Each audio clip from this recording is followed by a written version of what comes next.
ลองจินตนาการดูนะครับสมมุติว่าบริษัทออกแบบสถาปัตยกรรมชิปที่น่าจะสำคัญที่สุดในโลกตอนนี้เพิ่งจะรายงานผลประกอบการที่แบบสมบูรณ์แบบที่สุดในประวัติศาสตร์35 ปีของบริษัทเลยอืมคือรายได้ทุบสถิติกำไรก็ทะลุเป้าหมายที่ตลาดคาดไว้แบบขาดลอยเลยใช่ไหมคะถูกต้องฮะขาดลอยเลย แต่ว่าพอตลาดหุ้นเปิดทำการในวันถัดไปสิ่งที่เกิดขึ้นคือมูลค่าบริษัทกลับถูกเทขายทิ้งจนหุ้นดิ่งร่วงลงไปกว่า8%ภายในชั่วข้ามคืนเลยครับโอ้โหลงหนักมากนะคะเนี่ยใช่ครับเอาล่ะเรามาแกะกล่องประเด็นนี้กันดีกว่าฮะว่ามันเกิดอะไรขึ้นกันแน่ทำดีแทบตายแต่โดนเทขายเนี่ยนะคือมันเป็นปฏิกิริยาของตลาดที่ดูย้อนแย้งสุดๆไปเลยค่ะมองเผินๆเนี้ยเหมือนคนทำข้อสอบได้คะแนนเต็มร้อยนะแต่กลับโดนลงโทษซะงั้นฟังดูไม่สมเหตุสมผลเลยนะครับสำหรับบริษัทที่เป็นหัวใจสำคัญของวงการ AI แบบนี้แต่นี่แหละค่ะคือความน่าหลงใหลของจิตวิทยาตลาดทุนโดยเฉพาะกับอุตสาหกรรมชิปประมวลผลยุคนี้สิ่งที่ซ่อนอยู่มันไม่ใช่ความผิดปกติของตัวเลขนะคะแต่เป็นความคาดหวังที่แบบสูงจนผิดมนุษย์มฤตยูต่างหากค่ะความคาดหวังสูงปรี๊ดเลยใช่ไหมฮะมันสะท้อนออกมาทางไหนครับถ้าเราไปดูจากข้อมูลเชิงประจักษ์นะคะหุ้นของบริษัทเนี่ยถูกซื้อขายบนมูลค่าล่วงหน้าที่อยู่ในระดับพรีเมียมขั้นสุดเลยค่ะคืออัตราส่วนราคาต่อกำไรล่วงหน้าหรือ forward PE เนี่ยพุ่งทะลุไปกว่า100เท่าเลยนะคะเดี๋ยวนะฮะ100 กว่าเท่าเลยเหรอครับใช่ค่ะบางช่วงเนี่ยเฉียดไปถึง230เท่าด้วยซ้ำแถมอัตราส่วน PEG ก็ยังอยู่ในระดับที่สูงลิ่วอีกต่างหากคือขอแทรกตรงนี้นิดนึงฮะเพื่อให้เห็นภาพชัดขึ้นสำหรับบริษัทยักษ์ใหญ่ด้าน IT ทั่วไปเนี่ยการซื้อขายกันที่ PE ล่วงหน้าสัก25หรือ30เท่าก็ถือว่าตลาดให้ราคาแพงมากแล้วนะฮะใช่ค่ะ30ก็หรูแล้วแต่นี่ระดับ100 กว่าเท่าหรือ230เท่านี่แบบแปลว่านักลงทุนไม่ได้แค่ซื้อความสำเร็จของวันนี้แล้วสิครับมันคือการตีราคาแบบเผื่อความสมบูรณ์แบบไปล่วงหน้าเป็น10 ปีเลยหรือเปล่าฮะถูกต้องเป๊ะเลยค่ะการที่ forward PE สูงขนาดนั้นเนี่ยมันแปลว่าตลาดกำลังบอกว่าคุณต้องเติบโตแบบก้าวกระโดดนะต้องไร้ที่ติแล้วก็ห้ามสะดุดเลยแม้แต่ก้าวเดียวค่ะโอ้กดดันตายเลยฮะแบบเนี้ยใช่ค่ะเมื่อหุ้นถูกตั้งราคาไว้บนความสมบูรณ์แบบขั้นสุดล่วงหน้าแบบไร้กรอบความผิดพลาดแบบนี้แค่บริษัทมีการประเมินอนาคตที่เติบโตน้อยกว่าที่ตลาดเก็งไว้เพียงเสี้ยวเดียวนะคะมันก็มากพอที่จะทำให้เกิดแรงเทขายทำกำไรอย่างหนักได้ทันทีเลยค่ะอ๋อเข้าใจแล้วฮะมันฟีลแบบเหมือนเราสอบได้เกรด A+ แต่วันนั้นคุณพ่อคุณแม่ดันคาดหวังระดับ A++ แถมเก่งข้อสอบไว้แล้วว่าต้องได้คะแนนพิเศษด้วยพอได้แค่ A+ ธรรมดาก็เลยผิดหวังสินะฮะเห็นภาพชัดเจนมากค่ะเปรียบเทียบได้ตรงเป๊ะเลยถ้างั้นเรามากางรายงานทางการเงินล่าสุดกันดีกว่าครับว่าไอ้เกรด A+ ที่ว่านี้ตัวเลขมันออกมาสวยงามขนาดไหนในไตรมาสแรกของปีบัญชีล่าสุดครับยินดีเลยค่ะถ้าดูจากสถิติที่ออกมาถือว่าเป็นไตรมาสที่ยอดเยี่ยมมากๆนะคะรายได้รวมเนี่ยแตะระดับ 1,289 ล้านดอลลาร์สหรัฐเติบโตขึ้นถึง22%เลยค่ะเมื่อเทียบกับช่วงเดียวกันของปีก่อนหูโตระดับ20กว่า%เลยซึ่งชนะกรอบบนของคาดการตลาดไปเลยใช่ไหมฮะใช่ค่ะสวยงามมากแล้วก็ถ้าเราเจาะลึกลงไปนะคะเครื่องยนต์หลักที่ขับเคลื่อนตัวเลขพันล้านนี้มาจาก2 ส่วนค่ะก้อนแรกคือรายได้ค่าสิทธิหรือ royalty revenue อยู่ที่715ล้านดอลลาร์สหรัฐโต22%ค่ะฮะแล้วอีกก้อนหนึ่งแหละครับอีกก้อนคือรายได้ค่าใบอนุญาตหรือ license and others นะคะอยู่ที่574ล้านดอลลาร์สหรัฐโต23%ค่ะซึ่งทั้ง2 ส่วนนี้ทำสถิติสูงสุดใหม่เป็นประวัติการณ์ทั้งคู่เลยสุดยอดฮะอโลระดับ 20% บวกทั้งคู่เลยแข็งแกร่งมากๆแล้วในมุมของความสามารถในการทำกำไรล่ะครับบรรทัดสุดท้ายนี่เหลือเท่าไหร่ฮะตรงนี้มีรายละเอียดที่น่าสนใจมากค่ะกำไรสุทธิแบบนอนแกปพุ่งแตะ480ล้านดอลลาร์สหรัฐเติบโต28%ทำกำไรต่อหุ้นปรับลดที่ 0.45 ดอลลาร์สหรัฐค่ะตัวเลขสวยงามที่เดียวแต่ที่น่าทึ่งกว่านั้นคืออัตรากำไรขั้นต้นแบบนอนแกปค่ะสูงลิ่วถึง98.1%เลยนะคะแล้วก็มีอัตรากำไรจากการดำเนินงานอยู่ที่41.2%ค่ะ เดี๋ยวนะครับ ขอเบรกแป๊บหนึ่งอัตรากำไรขั้นต้น98.1%นี่มันแทบจะไม่มีต้นทุนเลยนะฮะ จับเสือมือเปล่าชัด ฮ่าฮ่าใช่ค่ะ มาจิ้นโหดมาก ๆ แต่ผมสังเกตเห็นว่ามีการเน้นย้ำคำว่า non gap บ่อยมากเลยนะฮะ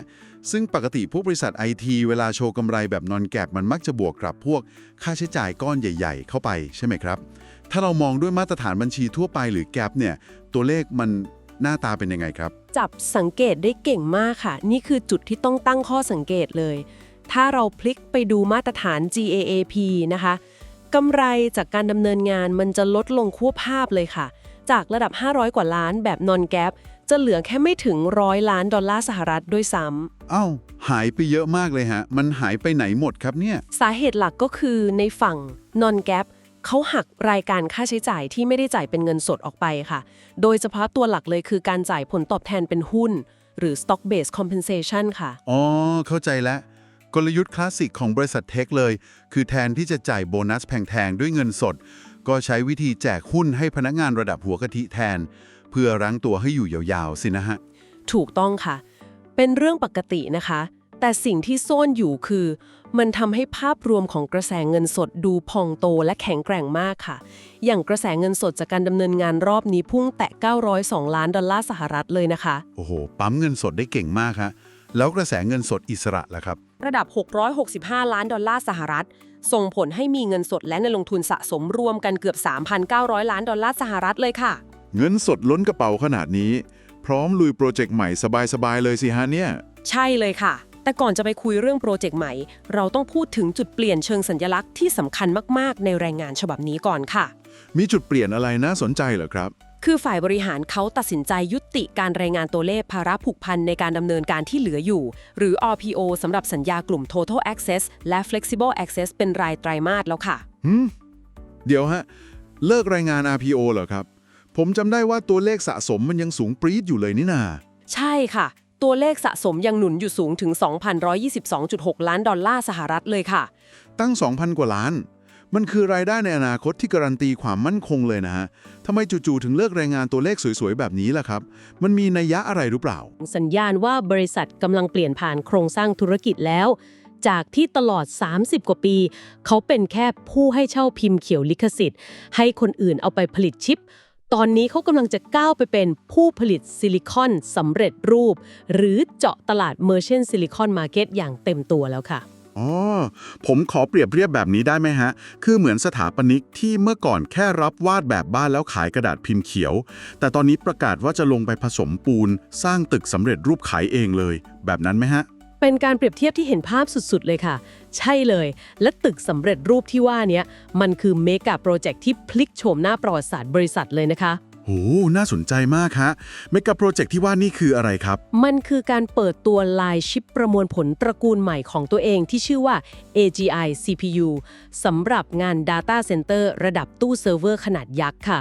ผลิตบนสถาปัตยกรรม 3 นาโนเมตรของพันธมิตรโรงหล่อระดับโลก บรรจุแกนประมวลผล Neoverse V3 ถึง 136 คอเลยนะคะ 136 คอ สเปคโหดมากฮะ แต่เอ๊ะ Data Center ยุคนี้ปัญหาไม่ได้อยู่ที่ความแรงอย่างเดียวนะฮะ ปัญหาใหญ่มันคือเรื่องความร้อนกับค่าไฟไม่ใช่หรอครับ คุณจับจุดได้เฉียบมากค่ะ นี่แหละคือไม้ตายของเขาเลย ไฮไลท์ของชิปตัวนี้คือ มันทำงานภายใต้กรอบพลังงานเพียงแค่ 300 วัตต์เท่านั้นค่ะ 300 วัตต์เหรอฮะ แล้วถ้าเทียบกับคู่แข่งสถาปัตยกรรมแบบดั้งเดิมอย่าง X86 ล่ะครับ ของคู่แข่งที่เป็น X86 ถ้าสเปคระดับใกล้เคียงกันต้องใช้ไฟถึง 500 วัตต์เลยค่ะ โอ้โห ต่างกันตั้ง 200 วัตต์ต่อชิป ลองนึกภาพเซิร์ฟเวอร์เรียงกันเป็นหมื่นๆตัวใน Data Center ประหยัดไฟไปได้มหาศาลเลยนะฮะแบบนี้ ใช่ค่ะ แล้วเขาไม่ได้ลุยเดี่ยวนะคะ สถาปัตยกรรมนี้เขาร่วมพัฒนากับยักษ์ใหญ่แพลตฟอร์มโซเชียลมีเดียอันดับหนึ่งอย่างเมตาด้วยค่ะ แถมยังมีพันธมิตรชั้นนำระดับโลกต่อคิวรอใช้งานกันเพียบเลย มีใครบ้างฮะที่มั่งรอคิวเนี่ย ก็มีทั้ง OpenAI, Cerebras, Cloudflare, SAP ไปจนถึง SK Telecom เลยค่ะ มีกลยุทธ์อะไรมาช่วยตรงนี้ไหมครับ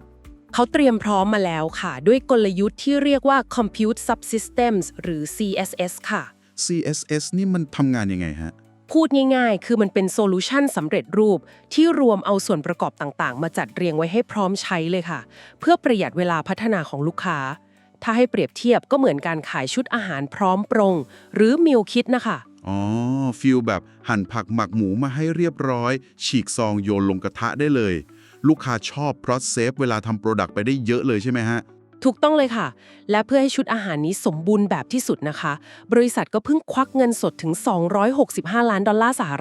เข้าซื้อกิจการที่ชื่อว่า Dream Big Semiconductors เลยค่ะ ซื้อด้วยเงินสดเลย Dream Big เขามีทีเด็ดอะไรฮะ ถึงต้องเปย์หนักขนาดนี้ เขาเด่นเรื่องเทคโนโลยีเครือข่ายขั้นสูง และการสื่อสารระหว่างชิปค่ะ คือเอามาอัปเกรดระบบ CSS ให้มันสามารถเชื่อมต่อกับหน่วยเร่งความเร็ว AI อื่น ๆ ได้อย่างไร้รอยต่อเลยค่ะ เหมือนซื้อระบบท่อส่งน้ำแรงดันสูงมาติดไว้ให้ข้อมูลวิ่งหากันไวๆสินะฮะ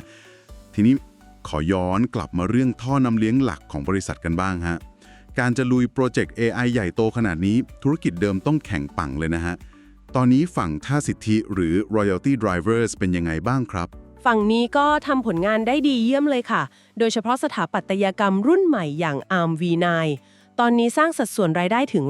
33%ของรายได้ค่าสิทธิทั้งหมดแล้วนะคะ มาแรงมากฮะ แล้วรุ่น V9 นี้นอกจากสเปคดีแล้ว มันช่วยปั๊มเงินเก่งขึ้นยังไงฮะ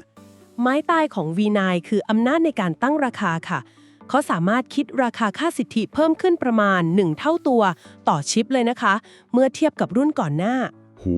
ดับเบิลราคาเลยล่ะฮะ ขึ้นราคาเก่งมาก ลูกค้าก็ยอมจ่ายเหรอครับเนี่ย ยอมค่ะ เพราะประสิทธิภาพมันตอบโจทย์กว่า และรายได้ส่วนที่เพิ่มขึ้นมานี้ล่ะค่ะ ที่กลายมาเป็นอัศวินขี่ม้าขาว ช่วยพยุงสถานการณ์ตลาดบางส่วนเอาไว้ได้พอดีเลย เอ๊ะ พยุงสถานการณ์แปลว่ามีตลาดไหนกำลังแย่เหรอฮะ ก็คือตลาดสมาร์ทโฟนระดับมหาภาคนั่นแหละค่ะที่กำลังส่งสัญญาณหดตัว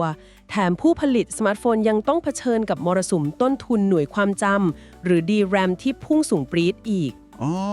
คือต้นทุนมือถือแพงขึ้น ยอดขายอาจจะตกลง แต่บริษัทเรายังรอดเพราะชิปแต่ละตัวเก็บค่าลิขสิทธิ์ได้แพงขึ้นนี่เอง ใช่ค่ะหักลบกลบหนี้กันไป ส่วนในฝั่งของคอมพิวเตอร์ PC ก็เริ่มเห็นแสงสว่างที่น่าตื่นเต้นนะคะ ตลาด PC นี่มีอะไรอัปเดตฮะ เราเริ่มเห็นการมาถึงของแล็ปท็อปยุค AI หรือ Copilot Plus PCs ค่ะ ซึ่งพันธมิตรเริ่มใช้ขุมพลังสถาปัตยกรรม Native ของบริษัทนี้ เพื่อเข้าไปแย่งส่วนแบ่งและทดแทนสถาปัตยกรรมดั้งเดิมอย่าง X86 ในระยะยาวแล้วค่ะ เท่ากับว่าบุกทั้งสมาร์ทโฟน Data Center แล้วก็ PC เลยนะฮะเนี่ยทรงพลังมากๆ ทีนี้ถ้าเราเชื่อมโยงข้อมูลทั้งหมดนี้เข้ากับภาพใหญ่ล่ะครับ อนาคตระยะสั้นเขาคาดการเป้าหมายไว้ยังไงบ้างครับ สำหรับไตรมาสถัดไปนะคะ ผู้บริหารตั้งเป้ารายได้ไว้ที่ 1.38 พันล้านดอลลาร์สหรัฐและเป้ากำไร EPS แบบ non-GAAP ที่ 0.47 ดอลลาร์สหรัฐค่ะ ตัวเลขก็ยังดูเติบโตดีนี่ฮะ แต่ถ้าเป้าหมายดูดีแล้วทำไมตอนประกาศงบหุ้นถึงร่วงหนักล่ะครับ มันต้องมีเป้าหมายอะไรถูกหันลงแน่ๆเลย แหมคมมากค่ะ ใช่เลยค่ะ มันมีจุดที่ทำให้ตลาดผิดหวังนิดนึง คือมีการปรับลดคาดการณ์การเติบโตของรายได้ค่าสิทธิรวมตลอดทั้งปี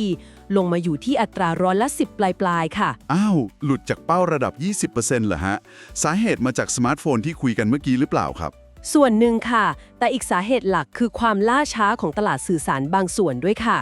แต่ทางผู้บริหารก็รีบบอกเลยนะคะ ว่ารายได้ที่หายไปตรงนี้จะถูกชดเชยด้วยรายได้จากเครื่องมือคลาวด์และค่าใบอนุญาตที่แข็งแกร่งกว่าคาดค่ะ ก็คือกระเป๋าซ้ายยุบกระเป๋าขวาพองมาแทนสินะฮะ แล้วเรื่องข้อจำกัดการผลิตล่ะครับ ชิปสเปคเทพขนาดนั้น มีปัญหาคอขวดบ้างไหมครับ มีแน่นอนค่ะ นี่คือข้อจำกัดสำคัญของห่วงโซ่อุปทานเลย คือแม้ว่าความต้องการชิป AGI จะพุ่งกระฉูดแค่ไหน แต่กำลังการผลิตมันถูกจำกัดด้วยคอขวด 2 เรื่องค่ะ คือกำลังการผลิตแผ่นเวเฟอร์ขั้นสูง กับเรื่องบรรจุภัณฑ์ชิปแบบพิเศษจากโรงหล่อพันธมิตรค่ะ อ๋อ เรื่อง advanced packaging นี่เอง คือเทคโนโลยีมันล้ำมากจนทั่วโลกผลิตกันไม่ทันเลยใช่ไหมฮะ ใช่ค่ะ มันทำยากและมีจำกัดมากทำให้ความต้องการซื้อบางส่วนเนี่ยยังไม่สามารถเปลี่ยนเป็นยอดขายได้ทันทีค่ะ สรุปง่ายๆก็คือ ของดีคนแย่งกันซื้อแต่ผลิตให้ไม่ทันนั่นเองฮะ เอาละครับ จากทั้งหมดที่เราวิเคราะห์กันมา เราเห็นการเปลี่ยนผ่านที่กล้าหาญมากๆ จากคนที่เขียนแค่พิมพ์เขียว กระโดดลงมาลุยสร้างชิปเอง เป็นการเดิมพันครั้งประวัติศาสตร์ที่มีกระแสเงินสดเกือบ 4,000 ล้านหนุนหลังเลยนะฮะ ใช่ค่ะ แต่ก็เป็นการเดิมพันที่อยู่ภายใต้ความคาดหวังของตลาดทุนที่สูงเสียดฟ้านะคะ อย่างที่เราเห็นจากราคาหุ้นที่พร้อมจะร่วงทันที ถ้ามีอะไรสะดุดแม้แต่นิดเดียวค่ะ เป็นเกมที่กดดันมากฮะก่อนจะลากันไปวันนี้ คุณมีข้อคิดหรือมุมมองอะไรที่อยากฝากทิ้งท้ายให้ไปคบคิดต่อบ้างไหมครับ เรื่องนี้มันทำให้เกิดคำถามที่น่าสนใจมากเลยนะคะคือในขณะที่โลกตอนนี้กำลังพุ่งเป้าไปที่การสร้าง AI ที่ฉลาดที่สุด พารามิเตอร์ใหญ่ที่สุด แต่ปัญหาใหญ่ที่ซ่อนอยู่คือ พลังงานไฟฟ้ามหาศาลที่ต้องใช้ขับเคลื่อน Data Center เหล่านั้นค่ะ จริงฮะ ตอนนี้ใครๆก็บ่นเรื่อง AI กินไฟ ใช่ไหมล่ะคะ ดังนั้นเนี่ยหากบริษัทที่เชี่ยวชาญเรื่องการประหยัดพลังงานระดับมือถือ สามารถก้าวขึ้นมาเอาชนะยักษ์ใหญ่ดั้งเดิมในพื้นที่ Data Center ได้จริงๆ จุดชี้ชะตาของสงคราม AI ในอนาคต อาจจะไม่ใช่แค่เรื่องของใครคำนวณได้เร็วกว่ากันแล้วล่ะค่ะ แต่อาจเป็นเรื่องของใครบริหารความร้อนและบิลค่าไฟได้ดีกว่ากัน ใช่หรือไม่คะ ด้วยครับคุณสำหรับการเจาะลึกงบการเงินและวิเคราะห์ข้อมูลเชิงประจักษ์แบบทะลุปรุโปรงวันนี้นะครับพวกเราทีมงานเบื้องหลังมดงานกัลยาณมิตรก็หวังว่าข้อมูลในวันนี้จะเป็นประโยชน์ให้ลองไปคบคิดต่อกันได้นะครับสำหรับวันนี้พวกเราต้องขอตัวลาไปก่อนสวัสดีครับ สวัสดีค่ะ YO Insight AI Brief พร้อมแล้วแผนเกษียณที่ยั่งยืนจัดให้เลยไม่ต้องรอ หุ้นไทยปันผลสูงราคาถูกช้อน DCA เข้าไปเกษียณยั่งยืนไปด้วยกัน ทันหุ้นไปพร้อมกัน กดติดตามกดซับไว้เลยเพื่อน แล้วเราจะมั่งคั่งไปด้วยกัน Insight A Brief ช่องนี้มีคำตอบเกษียณ